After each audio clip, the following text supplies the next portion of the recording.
Welcome to Real Vision. My name is Santiago Velez, R&D and co-founder of Block Digital Corporation. And today I'm very excited to bring with us today a special guest, a close colleague of mine that I've known for a little while now. His name is Paulo Rodrigues. Welcome.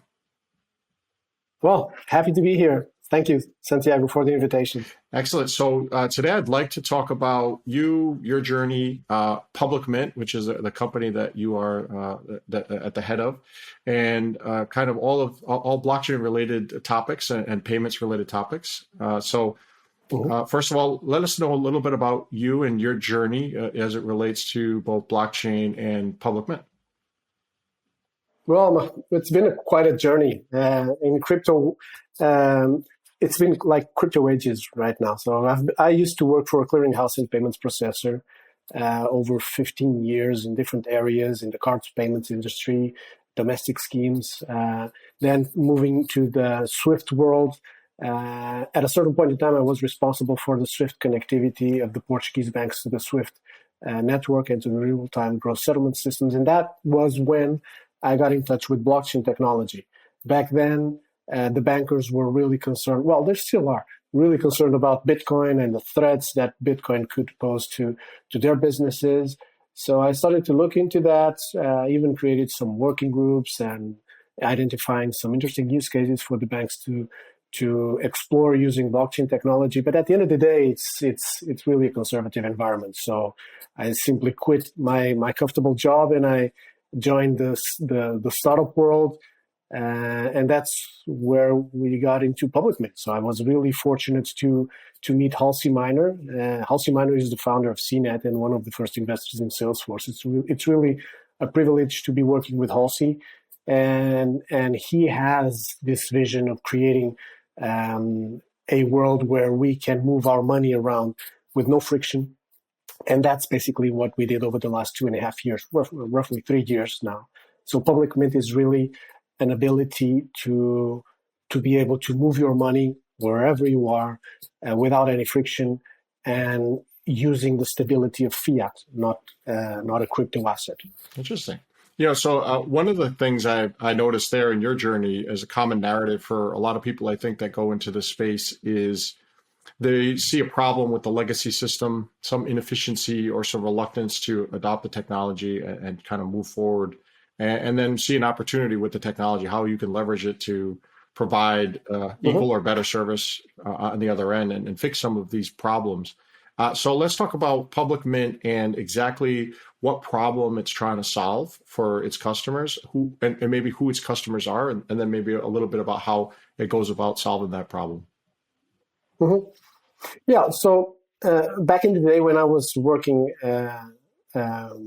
managing the SWIFT infrastructure, we already had instant settlement between parties. So central banks already have that using legacy systems. They already have that ability to instantly settle between parties and to mitigate the risk of their counterparties. But that's something that is only available for a very close group of banks, not really able for the end user. And although over the last 30 or 40 years, we've created these layers of fintech, one after the other, to create this illusion to the end user that the settlement is instant. As a matter of fact, it's not. So whenever you go to a cashier and you want to pay with your credit card, that is not instant. You have the impression that it is, but in fact, it's not instant.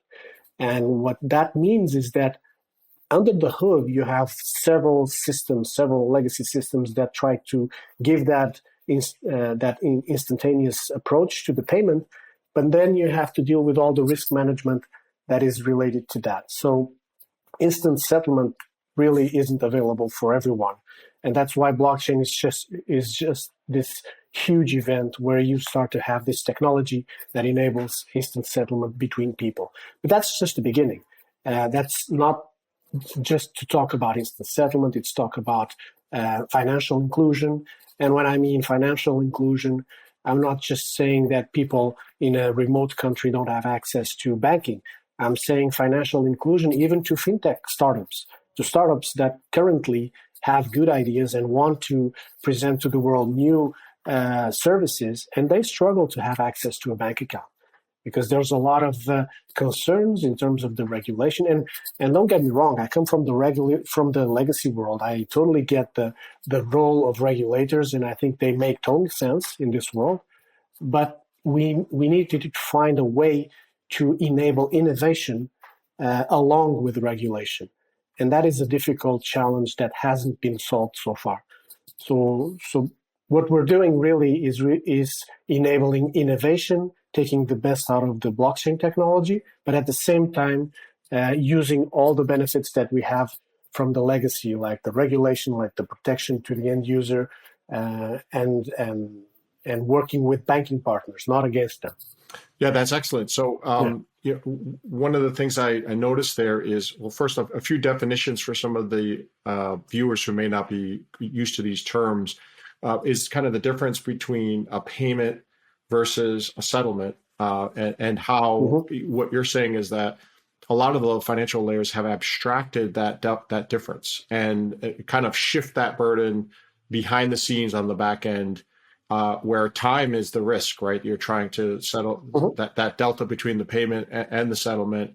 That delta in time is where the risk resides for management of the value. And the other thing I notice is with blockchain technology, like if you take like a Bitcoin, for example, that's a bearer instrument, right? The actual possession of the Bitcoin in the wallet with the private key represents the final settlement, right? That you are now a custodian of the value.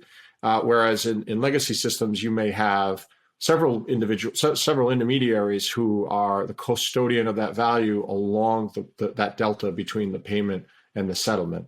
Is that a fair characterization of? Yeah. It is. It comes with a responsibility. The current status quo of solutions that we have in the blockchain space provide a better service to the end user, but also requires more responsibility from the end user. Typically, the normal user is not used to a situation where a payment is done and 4 seconds afterwards, the money is no longer there. It was already delivered somewhere else.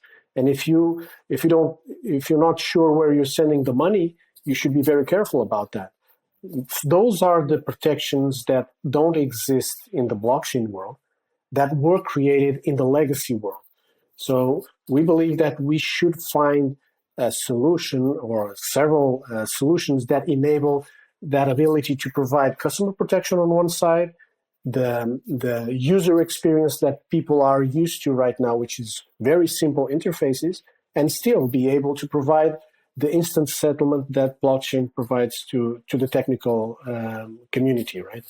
Yeah, so that's also super interesting to me in that the existing burden that shifted from the institution to the individual with kind of public permissionless blockchains is if you make an error, there's no one to call, right? There's no centralized institution. You could pick up the phone and say, oh, I sent my Bitcoin to the wrong address, or maybe it's for a payment for a product and there's no way to claw that back like you would with your credit card. If you don't receive the product, there's nothing you could do about either reversing the transaction or fixing it once it's initiated. So it's a huge responsibility that I think a lot of people aren't accustomed to. And we hear a lot of stories about people losing or mismanaging their private keys, or maybe not having adequate cybersecurity practices and getting hacked.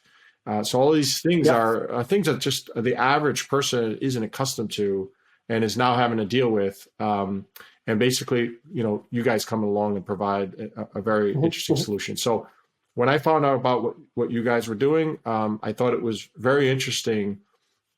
How I see Public Mint is essentially a blockchain that sits on top of fiat money, programmable fiat. Is that correct?